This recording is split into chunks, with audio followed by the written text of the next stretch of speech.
welcome to this recap edition of the Influential Personal Brand Podcast. It's your man, Rory Vaden, breaking down the interview with my good friend, Chris Ducker. I'm rolling solo on this one.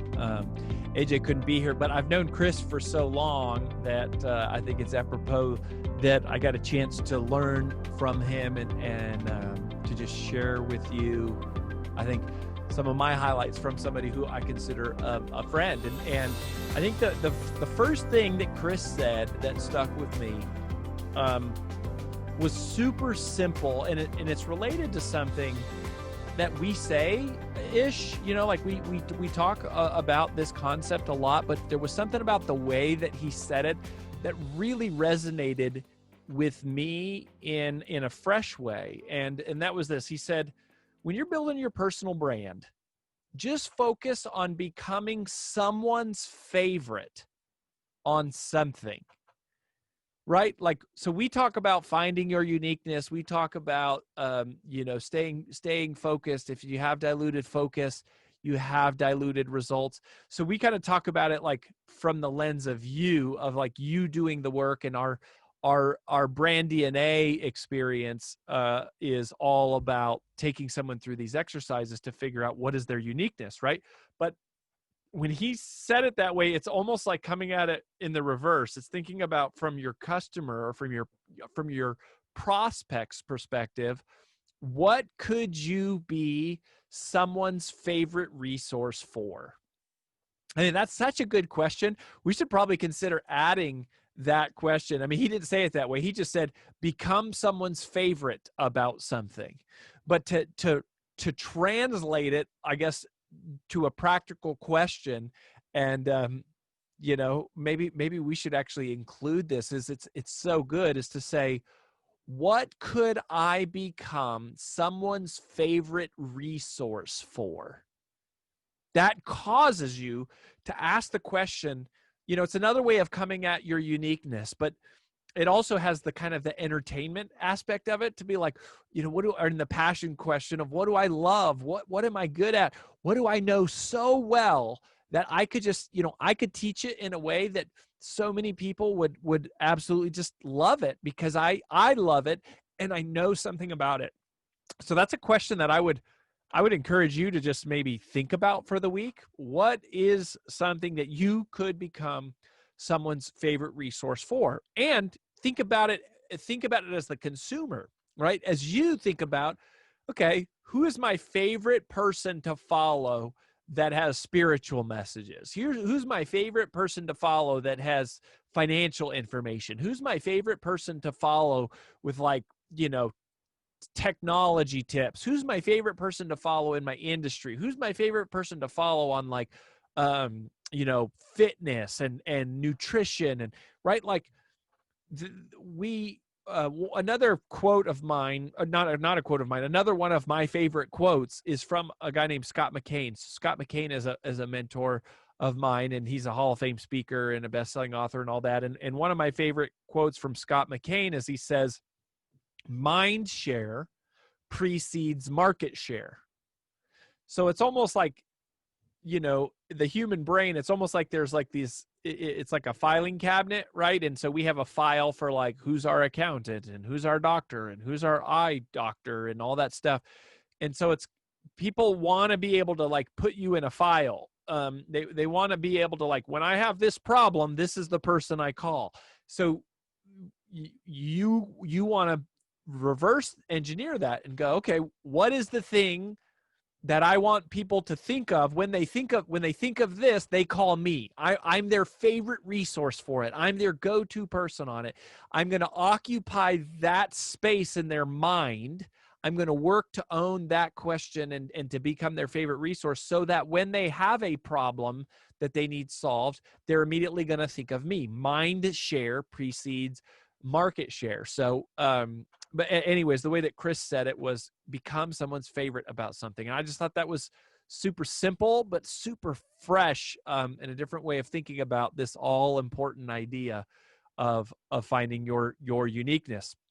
The second thing that he mentioned, which I really love, just because we don't talk a lot about it, like we don't talk about pricing we haven't talked a lot about it so far in the other episodes. Now, we have one of our events, one of our topics is called building your revenue engine. And in the revenue engine, we teach about offer structure and pricing and how to lay out your offer in a way that gets people to buy, et cetera, et cetera. But a lot of our guests, we haven't had very many guests on this show where that has kind of come up. And one of the things that Chris said, which I think is a very salient, important nugget that you might have skipped over, but I think it's a really big deal. And it was a big reminder for me too, is he said, we almost never discount things. We almost never discount things. And I find that to be a really important principle. Like, I would actually consider that to be a core financial principle that we would talk more about later on in like our 8-figure entrepreneur curriculum and event, which is, there's certain financial ways of thinking that are really important. And I think discounting is one of the big mistakes that people make, is they just get into this habit of discounting. They set this culture of discounting. When you start to scale your business, you have salespeople, and then salespeople think, oh, well, I can just go out and discount stuff. And I mean, think about this for just a second about how negative discounting can be. All right. So generally speaking, for many businesses, or for most businesses, a 10 to 20% profit margin would be really good. So break even, it'd be 0%, right? And that's hard to do. Most businesses never succeed because they're never able to break even. And 10% profit margin is like, okay, that's healthy. And 20% is like, all right, you're crushing it, like you're killing it, right? So think about discounts. Think about like coupons. Usually, what do you think is the most common percentage that people give away when they discount? Usually it's like 10% or 20%. Like, now, when you go to department stores and stuff, sometimes you'll like see deals for 30% off or whatever. Now, that's a totally different model than a personal brand, which is a professional service. But even in service-based businesses, 20% can be very difficult to get to if you start having a staff and a team and you really start to scale a real business. So when you do a 10% discount or a 20% discount, what did you just do? You gave away the profits of the business. That's what happened. Like, all of the work and the time and the energy that would have gone into creating a successful customer acquisition and making a sale and delivering a service and making a reasonable, healthy amount of profit, all of that disappeared with the discount. Now, when we give discounts, we think, oh, 10% is not a big deal. Even when we get discounts, right? Like if I said, hey, I got a 10% discount for you, you probably be like, meh, whatever. But when you put on your entrepreneur hat, when you put on your business owner hat, when you put on your CFO hat, when you put on your, do I have resources to invest back into a team and to grow this thing? If I gave a 10% discount, I just gave away the profit. I literally gave away the whole financial reason of being in business. It means that all the work that we did to find a customer, find a prospect, introduce ourselves to them, make them, know who we are, earn their trust, make a sale, deliver a product, make them happy, have a great experience. We did enough to pay our team, pay our employees, pay the government, pay whatever, and literally nothing left over. Right? So discounting is extremely detrimental. Discounting long-term is extremely detrimental, which, if you have to do it initially to get some customers and to build some credibility, I guess you do that, or to build momentum around a book launch or something like that. But it is not something that can be a part of your core business for you to scale a truly successful long-term enterprise. And what he said, which I also appreciated, is, so what do you do? What you do is you add on bonuses, and you can add on incentives, and you can do promotions. Like if you're trying to create urgency, you're trying to get someone to action, what you do is you add on something, you add on some type of a bonus, but you don't discount the actual price of what you collect. And if you're building a personal brand, that's one of the most amazing parts about being in this space, is that you can create a lot of digital assets, right? Like block 2 hours on your calendar, record of some videos or of a long video training, and now you have this really incredible bonus that you can offer without compromising the profit margin of your business. So that's just not a lesson we hear a lot, and I thought that was really good. And then the third thing, which I always love, I mean, I think I never get sick of tired talking about it. But again, the way that Chris said it, I thought was cool. He said, do the unsexy work. Do the unsexy work. Like, so many people get into the personal brand space specifically because it's like, it looks glamorous, right? Ooh, I have a book. I'm an author. I'm on stage. I'm leading a webinar. I have a lot of social media followers, whatever. I've got endorsements from all these people. And yet it's like, that isn't the job. It takes me back to an episode, another really great episode that we had a while back with David Averin, who truly is one of my most influential mentors in my life. And he was talking about getting speaking gigs. And he said something on our interview that I'd actually never heard him say, or it never stuck with me. What Dave said is, he said, speaking is not the business. It's getting the speaking gig, which is what the real business is. Everybody wants to be a speaker, right? Like, being on stage speaking is the fun part, but that's not really the business. The business is getting the speaking gig. And that's what you need to be willing to do the unsexy work. You have to take the stairs, to use the metaphor and illustration of my first book. In fact, there was an interview in the Take the Stairs book. One of the ultra performers that we profiled, I'll never forget this guy. I haven't talked to him in a long time, but he's a total stud. His name is Chad Goldwasser. And at the time, he was like the number one agent in the world out of like 76,000 agents for Keller Williams worldwide. And we profiled him for the Take the Stairs book.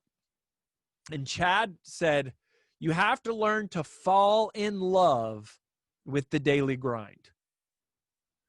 Not just deal with it, not just get by, not just like stomach it and be okay with it. The real measure is, can you fall in love with the daily grind? Can you fall in love with the hard stuff? Can you learn to embrace and enjoy the challenge and the struggle of the day-to-day? Because that's how you're going to make it, right? Everyone can make it when things are easy.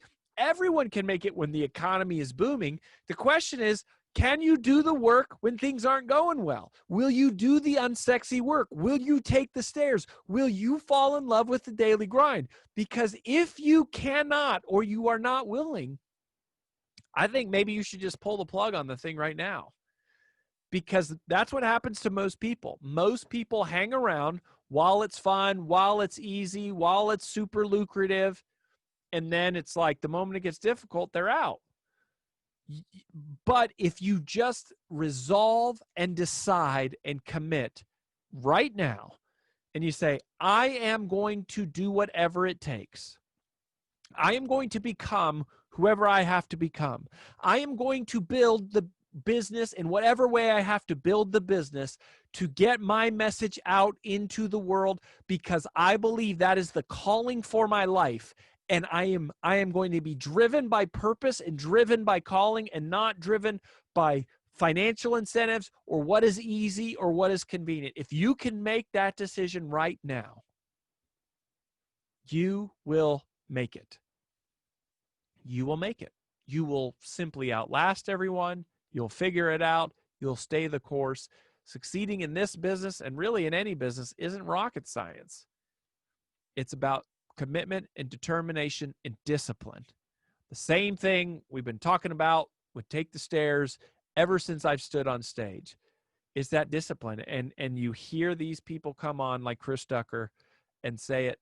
And so we'll say it over and over and over again, and we'll highlight that you hear the true story, right? Like the reason we're inviting these people on this podcast is so that you can hear the true story, not the stuff you see on social, not that you see on their website, not that looks pretty, so that you can hear the true story of some of the biggest personal brands in the world, and you can hear them tell the behind the scenes reality of what it took and what it takes to operate at that level, at their level, because that's what we want for you. We want you to become that person. We want you to follow that calling. We believe that your message matters. We believe that you can become that person, and that calling on your life is inevitable to come true if you stay the course, you follow some principles, and you continue to simply be disciplined. So thanks for being here. We love you. We're cheering for you. Make sure you keep coming back. Come on back. We'll catch you next time on The Influential Personal Brand.